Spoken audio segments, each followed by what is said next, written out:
Qui était Yolande? Yolande, c'était la dame qui faisait la pesée, donc tel un troupeau.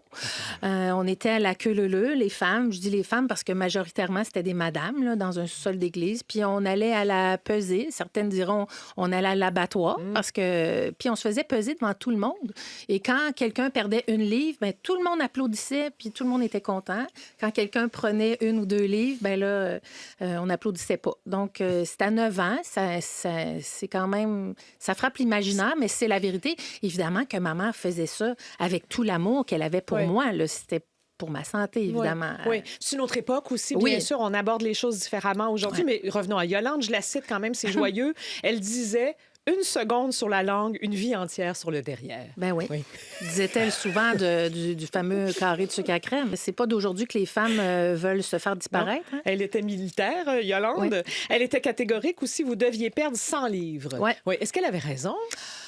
Ben, je trouvais qu'elle y allait fort un peu. Là. 100 livres, c'était quand même la moitié de moi. Je trouvais que c'était beaucoup. Il y a quand même des os, des muscles, un système circulatoire, lymphatique, du sang, de l'eau. Hein. Il y a d'autres choses que du gras dans un corps. Donc, c'était fort un peu. Puis, c'est des chiffres qui sont gros. Puis, quand on est enfant, c'est abstrait. Là. J'ai trouvé ça quand même relativement inhumain comme processus. Puis, ça laisse des marques et je ne suis pas la seule. J'ai reçu beaucoup de commentaires de cette époque-là, des femmes qui ont vécu ça laisse des marques. Vous dites, j'ai passé ma vie avec un corps atypique. On pourrait dire hors norme, les un fameuses gros, normes de jeunesse éternelle. On est aux prises avec ça, les femmes. Et de beauté éternelle aussi. Là.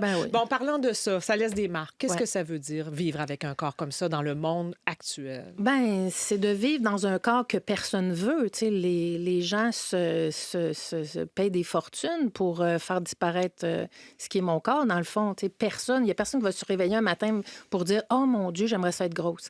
Donc, c'est quelque chose là, philosophiquement de vivre dans un corps dont personne veut, un corps qui représente souvent la paresse, le stigmate de pas avoir de volonté. Il y a plein de mots qui se rattachent à mon corps. Mon corps que j'aime, là, c'est le mien, c'est ma machine.